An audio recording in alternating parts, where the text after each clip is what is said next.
the early 20s, early 70s. I remember watching this. Okay, you guys are getting too. I love Conjunction Junction. My favorite is the preamble.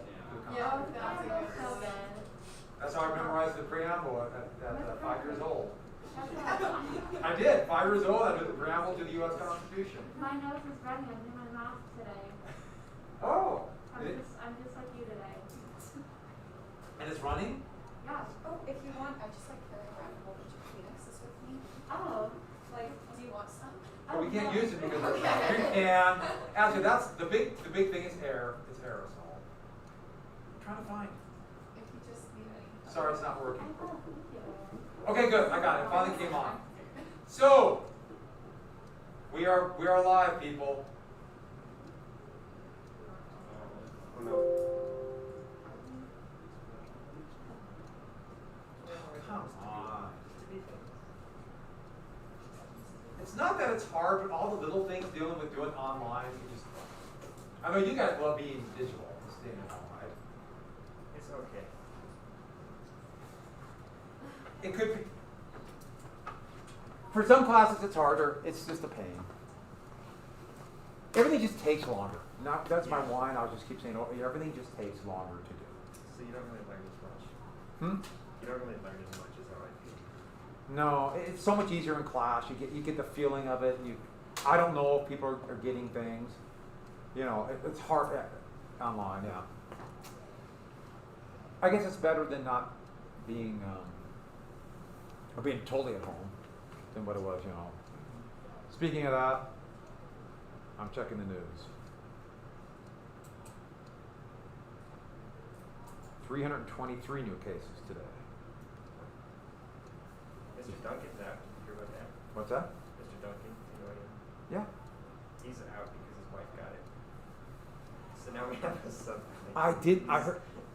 Oh, jeez, I didn't hear that. Yeah. We might be home. We might be online, so we just have to make do with it. I just came back. Damn it.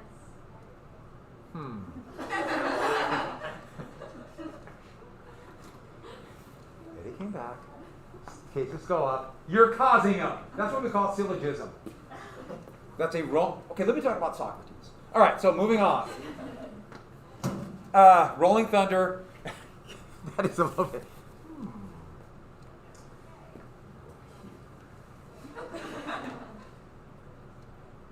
Yeah, so we better be ready to be gone. We're still pretty lucky. We only had 6 new cases. Only. But other places, like Kalispell, because it's Kalispell, they're not wearing masks. I like soccer played them last night and football playing tonight. So next week should be, we'll start seeing some things. Really not that funny, is it? Okay. So, who is a Republican who ran against LBJ? AUH2O, yes. And what was the ad? The little girl that got blown up. Yeah, the Daisy ad. Yep, the Daisy ad. And what was going on while the Maddox was off the shore of Vietnam? We were leading to the Tonkin Gulf Resolution, but what was the United States supporting? What, by definition, illegal activity? What were the South Vietnamese doing? Oh, Torpedo boats. It was North Vietnamese torpedo boats. But what were the South Vietnamese doing up here?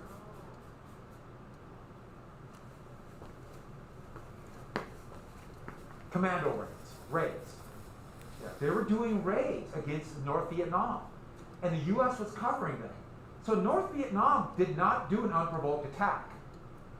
Which, by the way, that's what the U.S. said they were. It was unprovoked. McNamara said it on the flag of war. It was very provoked. Probably not the smartest move. It was a local commander who was just mad. Be surprised how much that happens. But that happened. What law just passed that summer? It passed that summer, but Johnson was desperate to prove he's tough on Vietnam. What was the law? Yeah, the Civil Rights Act. And who'd be elected president? LBJ. LBJ for the USA. A democratic sweep. And a real sweep for liberalism that finished the New Deal. And then we got Play Coup, we got Rolling Thunder. Okay, so Rolling Thunder. Didn't that right when we quit Rolling Thunder? Yes. So let's do Rolling Thunder real quick. Rolling Thunder was going to be a sustained bombing of North Vietnam. And the thought was this. If they could bomb just very particular targets, certain things, like, at first, military bases, certain bridges, maybe power facilities. Yeah, make people suffer. But hit little pinprick attacks. What they thought is that would convince North Vietnam to quit fighting. It would convince them to quit.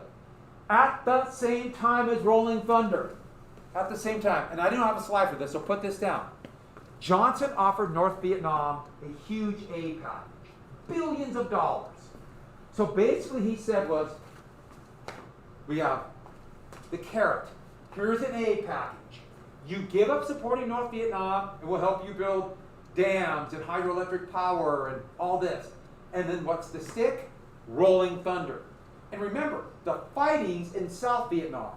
So we're going to bomb North Vietnam to get them to quit helping the Viet Cong. Yeah. So Johnson offered aid to North Vietnam? Mhm. Okay. So it's, hey, he just assumed they could be bought. Because in Johnson's point of view in politics, it was always, you scratch my back, I scratch your back. We can make a deal. That's how come he got over 1,000 bills passed. No president ever got more bills passed. He had this gift, and he just assumed he could do it out to the North Vietnamese. But the North Vietnamese haven't, well, they were the bases of the Viet Minh, and the Vietnamese have been fighting for independence for 80 years. And before that, they fought against the Chinese for 1,000 years to be independent. This isn't a casual thing. They're not going to be bought off. They mean it. We want to be independent. They didn't see that.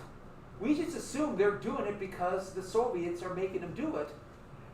It was completely myopic on the part of the United States. Completely myopic on the attitude towards it, and I'll come back to something. By the way, that's an F-4. That'd be a plane that we made near the end of the war. Or it was actually just started in the middle of the war, but used a lot at the end of the war. So this is 1968. This bombing would go on for 3 years. In 3 years, they would drop more bombs in Rolling Thunder on North Vietnam than all the bombs that were dropped by all forces in the European theater of World War II. The U.S. did more over just North Vietnam, and they would do 3 times that number over South Vietnam. It's shocking, the amount of firepower. One of the great myths about Vietnam is that we didn't do enough to win the war. That's a lot. By the way, these are straight iron bombs, only about less than 1% hit the target. And they set up these elaborate, these are air refueling stations where the heavily loaded planes would take off, they'd be aerial refueled, fly over the target, air refueled, fly back.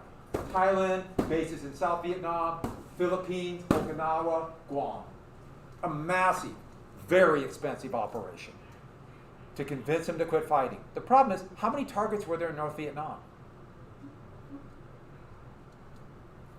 They kind of ran out of targets. They just kept bombing the same thing. North Vietnam was not that advanced of a country. Here is the plane they probably used the most, the F-105. Big, fast plane. It was designed, the training before the war was, it's under the Eisenhower administration. And they called it the new look. And the thought was it'll all be nuclear war. So we want really fast planes. That thing could fly 2.5 times the speed of sound. Big, massive thing. Couldn't maneuver, but boy, it could fly fast.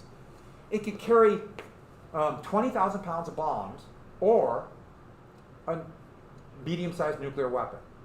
And the training was to drop a nuclear weapon because it's a lot cheaper. Do you see the problem with being trained to drop a nuclear weapon? How close do you have to be to destroy Capitol High with a 10 megaton nuclear weapon? Pretty much, what does your training have to be? drop it close, and then fly away really fast. Because there's a cloud coming, and there's debris coming.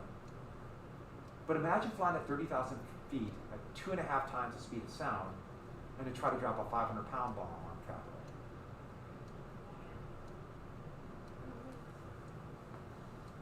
Have you been in an airliner looking down? How hard it would be to drop something from there? Because you drop it, you're flying this way, you drop it, it goes with you.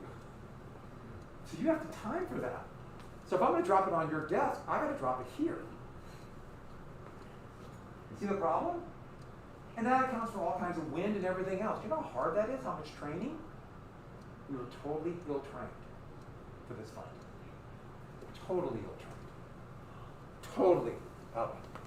Same thing would happen. They do it again for the next major war the U.S. would be in, Afghanistan and Iraq. Totally ill-prepared for the war they're going to go fight. And so, here, this is area refueling. Oh, I didn't show you this picture. This is an interesting one. Well, North Vietnam would soon get Soviet-made fighter planes. And they would have these planes. All you're watching to see if I'll pull the map down on me, aren't you? Are you hoping for that? This has happened.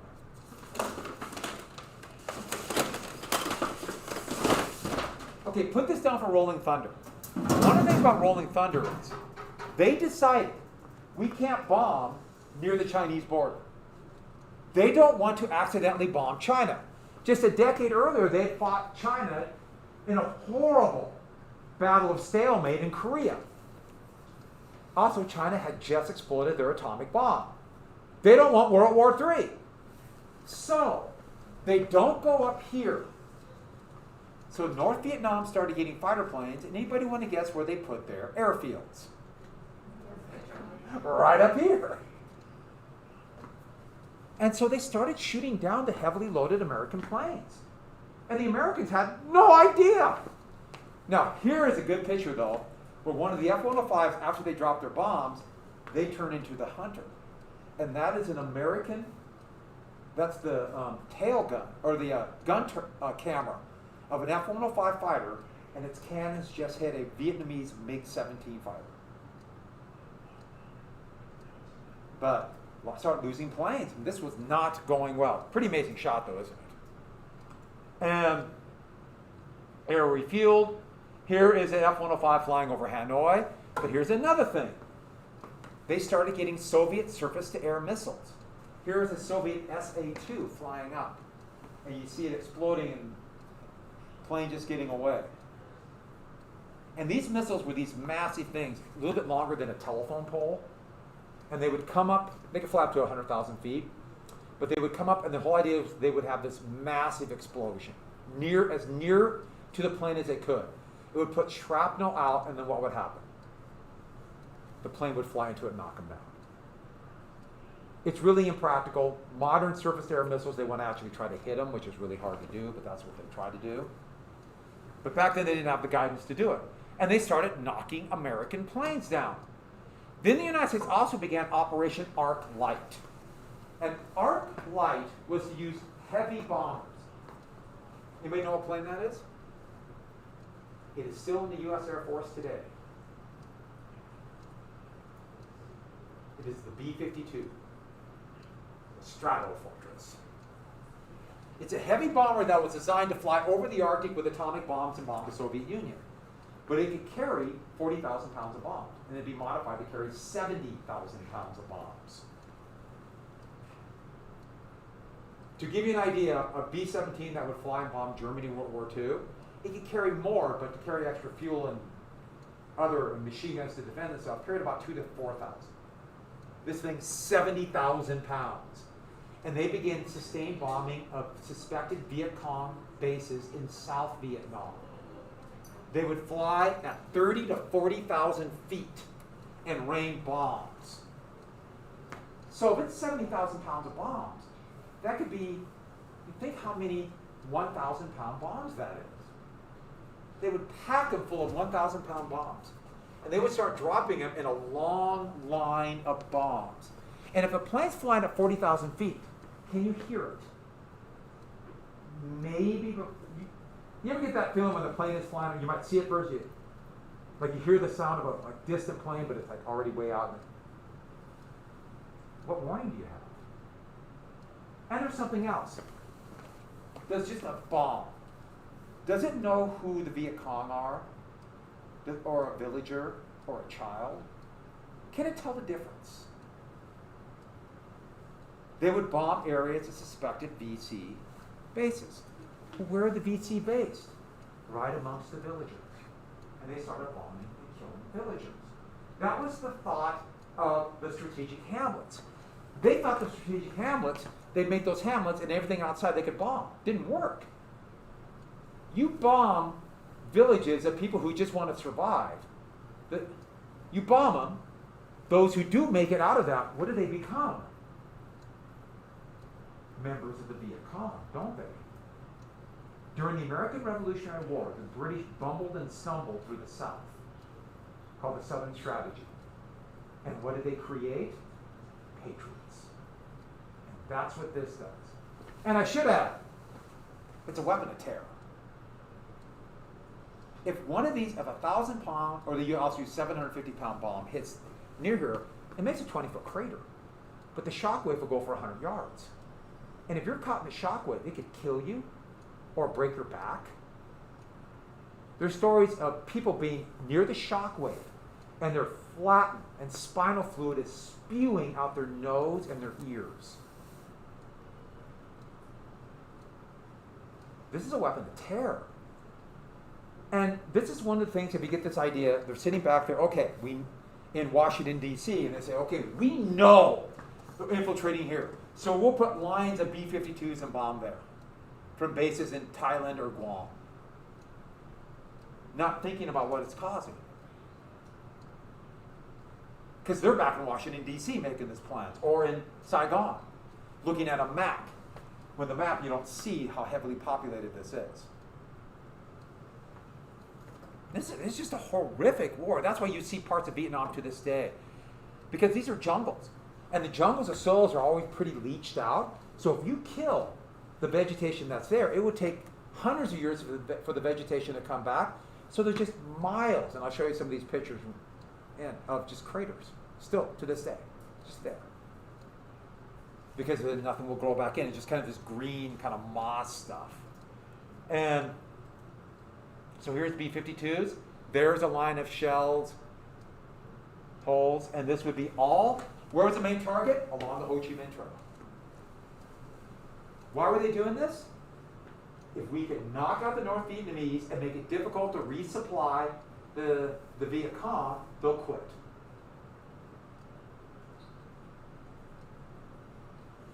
But once you start building air bases, even if you're bombing from Thailand, you need bases in the United States.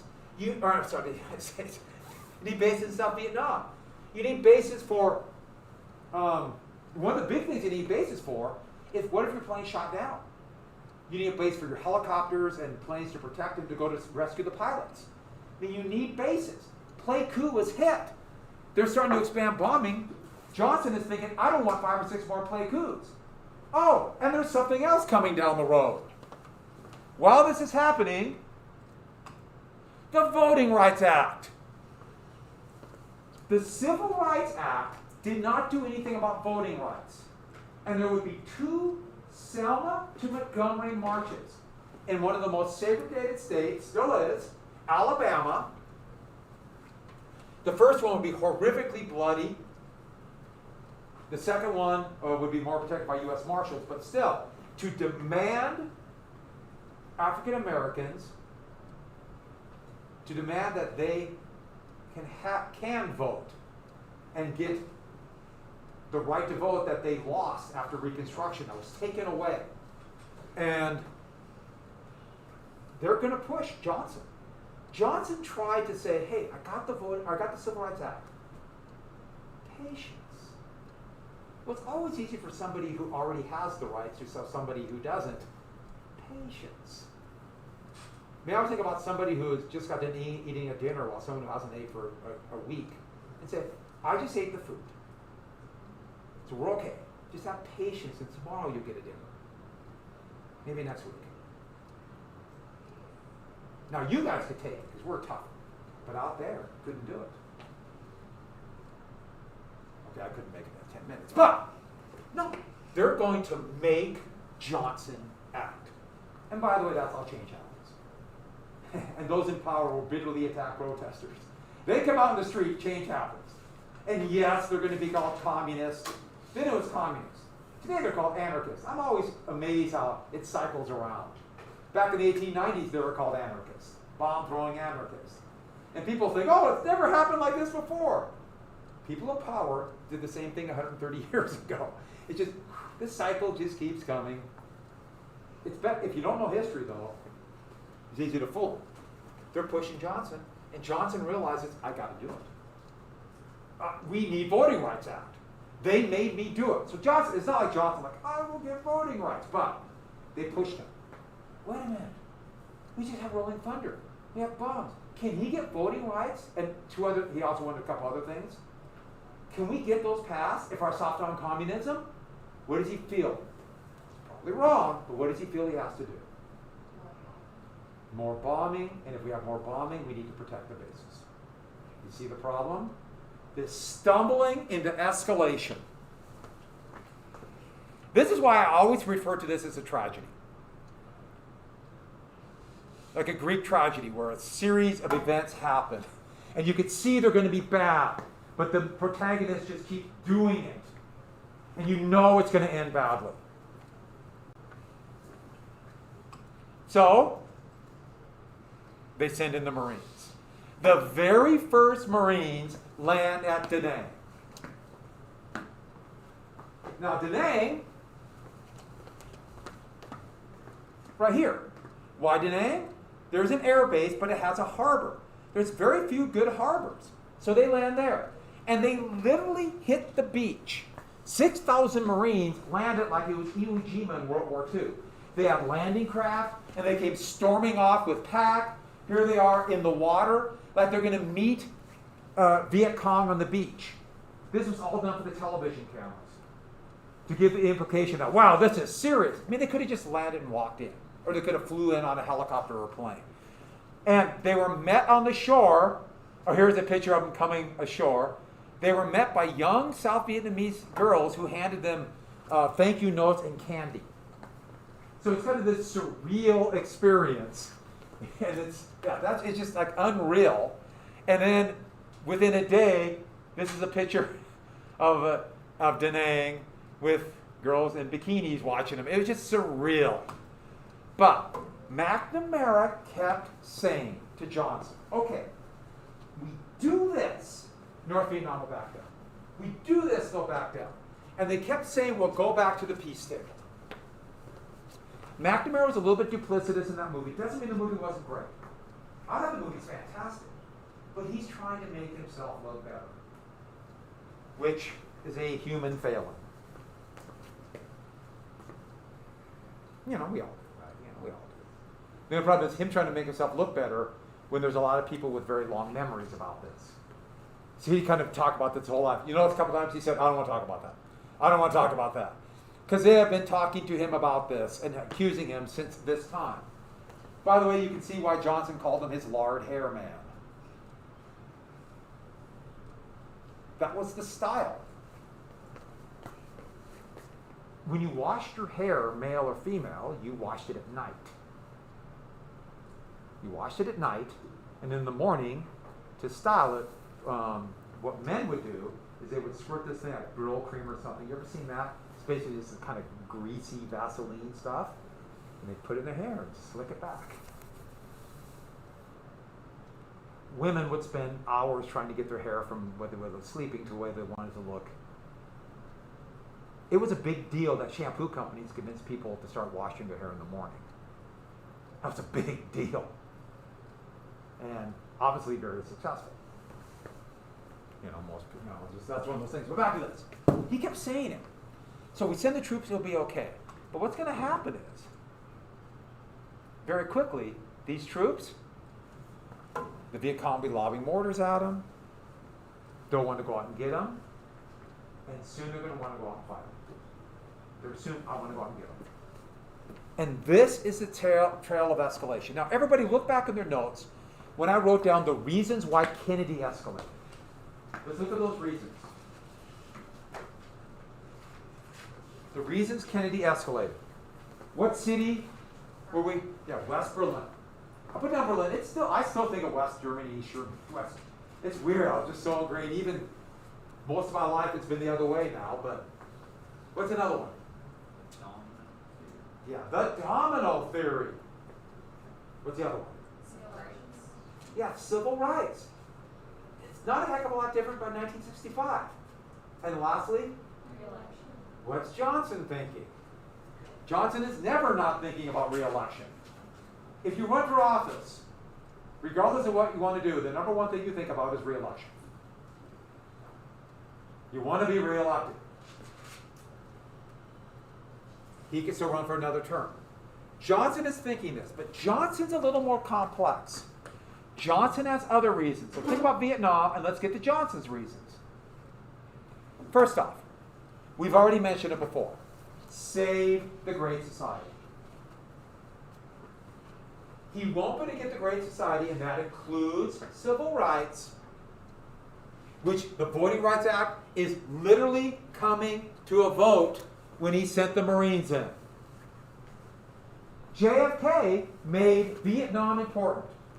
What he didn't want is Robert Kennedy, who Johnson despised. He didn't want Robert Kennedy coming up to JFK all the time and saying, "You lost Vietnam.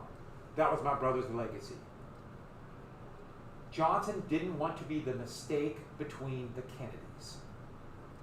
Like Robert Kennedy would become president in 68. That's what he's worried about.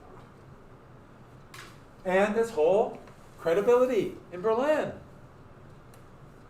But he knew Americans didn't want another land war. So he kept the costs secret. They hid it in the budget. They moved money around, moved monies around.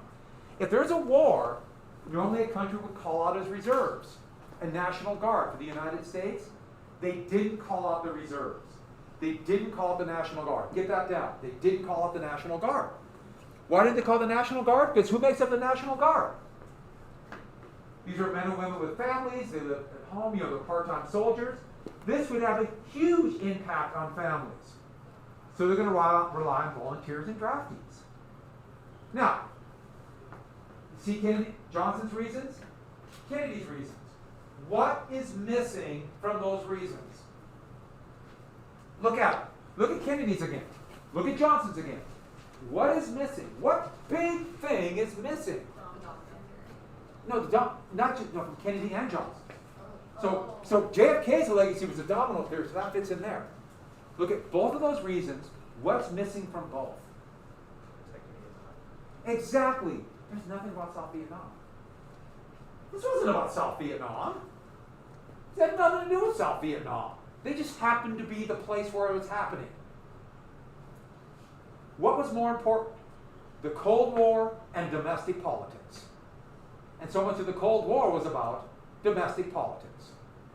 This was a political decision. And what was the net result? At the cost of millions of lives, Vietnam would have to wait 10 years to be unified. I want you to ponder that for a second. Just ponder that. The net effect, 10 years later, they'd finally get what they wanted and be unified. And how many millions died? 58,000 Americans, 4 million Vietnamese? That one always kind of gives me a shudder, if you think about it that way. Because that's all they wanted. It didn't mean they weren't. Vietnam became a pretty bad totalitarian state, but it's their state. So, what dog is that? Yeah, Little Beagle Johnson. Little Beagle Johnson. And his other dog was Little Beagle Johnson too. And he was criticized for this picture, for holding the dog's ears up. And he was so mad that people would criticize him and try to say, beagles like to be held like this. that he thought it was a communist plot. Things got a little bit stressful in the White House during this time. And so, what was Johnson's wife's name? She went by Lady Bird Johnson. His daughters, Lucy and his daughters were Lucy and Linda Baines Johnson. Do you catch something? Yes. Is it like, did they like make up those names, or is it like their real name? That was their names. Really? Well, Lady Bird, that was not her name. Yeah, but okay. she went by Lady Bird, but the daughters were Lucy. Well, one was Lucy Bird and then Linda Baines Johnson. Was it kind of just like for image or something? Because he had some self-esteem issues. And so what everyone's initial is, of course, and they all lived on the LBJ Ranch, and his TV station was the WLBJ, and yes, there's some issues with him. Yeah, so they all, and these are the number of troops eventually, once they start to escalate. But here was the problem. You see it? It's going to take a long time.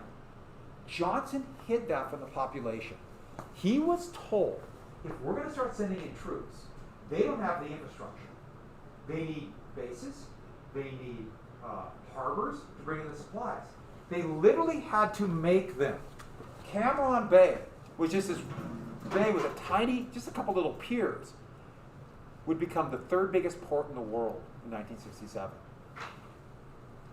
This is actually kind of an issue. The people who made the port got really rich. So there's a lot of money floating around here too. Taxpayer money.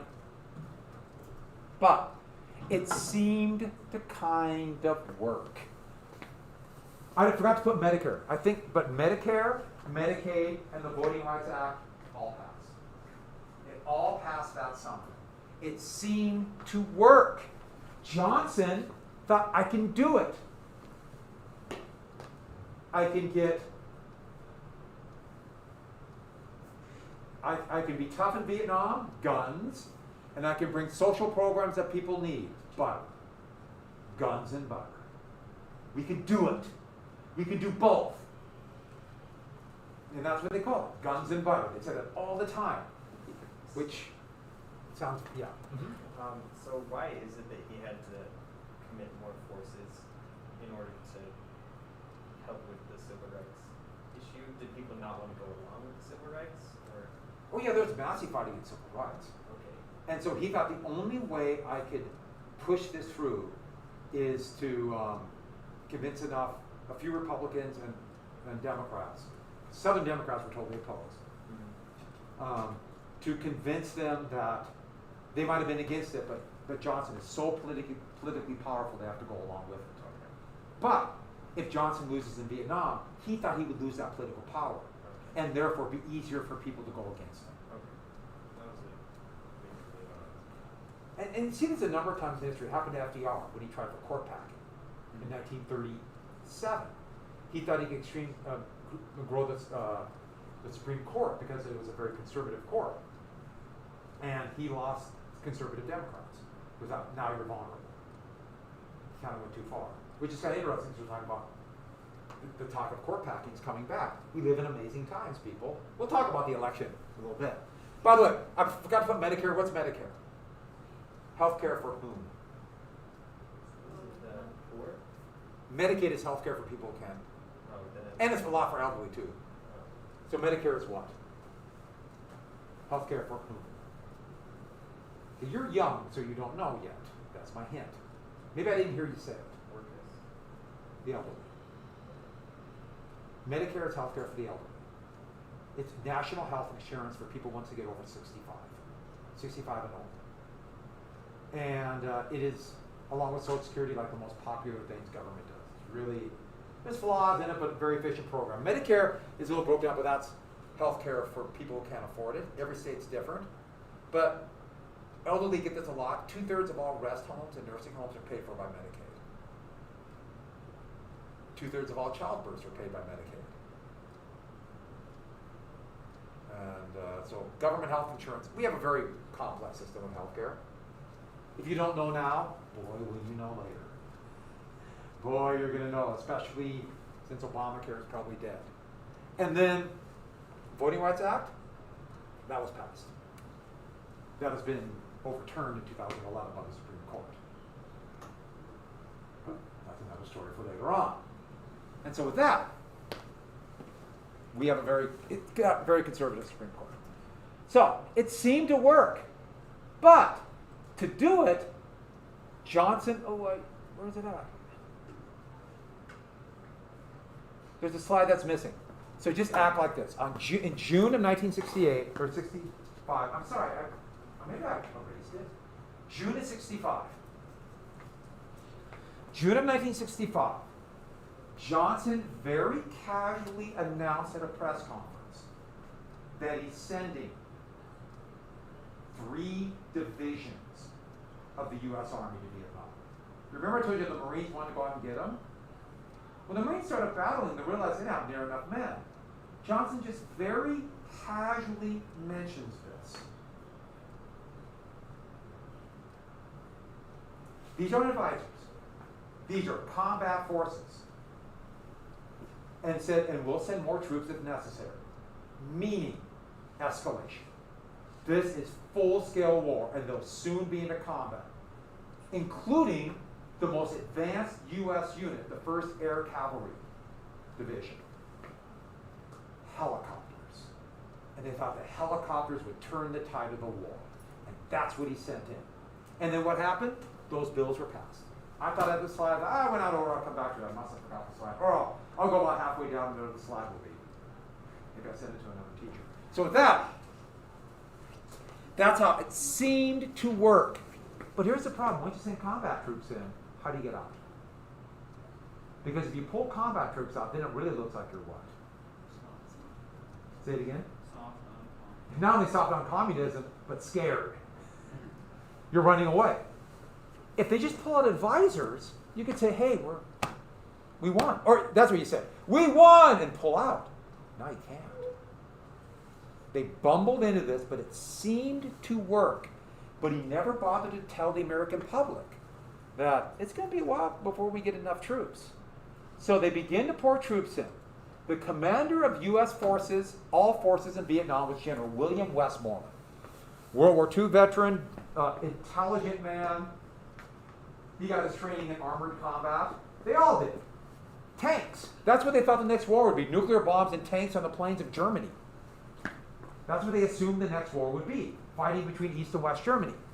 And Westmoreland, who was the commander of Military Assistance Command Vietnam, and then become the overall commander, he, along with the Joint Chiefs of Staff, said, we're going to need 500,000 troops. If you really want to do this, it's going to be 500,000 troops. And that would not be till 1968. And they never told the American public it would be 1968. Yeah. What was that guy like LeMay? What is his So Curtis LeMay at that time, he was still chairman, the chief of staff of the United States Air Force. He was the head of Strategic Air Command, which are all the bombers. And he just about retired. He was, interestingly enough, the most rabid Cold Warrior who talked casual about blowing the world up. And then for domestic policy, he was a liberal Democrat who supported Kennedy and Johnson. And so you have this strange kind of warmongers who wanted health care for everybody. It's interesting. It was a different time. I guess you could have that now, but it's just interesting time. Okay, so a little bit let's finish tomorrow. We're going to watch a video on TET on Thursday. That's when we're starting the presentations. Tomorrow? Did I say tomorrow? Hey, I looked at working. Look, do you see an on switch? So tomorrow, 8 a.m., I'll be here live. I meant Monday, of course. Monday, and we're going to watch something on TAP. Sound good?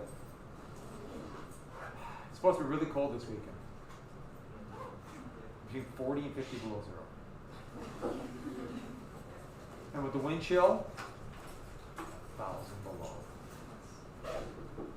We made it! All right.